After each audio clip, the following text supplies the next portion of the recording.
আসসালামু আলাইকুম। আজকে আমি দেখাবো সামান্য সিম্পল একটা কাঁচামরিচের ভর্তা, যেখানে কিছু কাঁচামরিচ থাকবে। তারপর এটা একটা সিক্রেট মশলা, এই মশলাটার ডিসক্রিপশনটাতে দিয়ে দিব রেসিপিটা। এটা লবণ, এটা গুঁড়া মরিচ, এখানে আদা কুচি, এটা একটু রসুন কুচি। এটাকেই আমরা আজকে ভর্তা করব। প্রথমে আদা কুচি, রসুন কুচি, এটাকে ভালো মতো চটকাবো গুঁড়া মরিচ দিয়ে।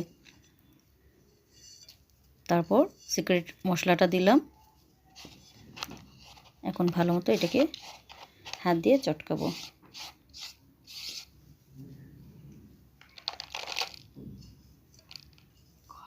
তারপর কাঁচামরিচ দিলাম।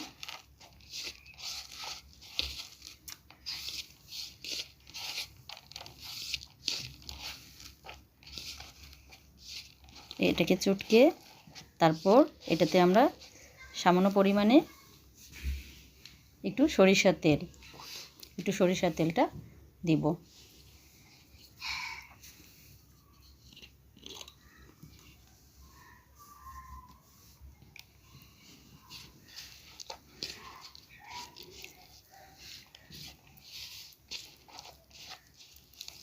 এটা গরম ভাত অথবা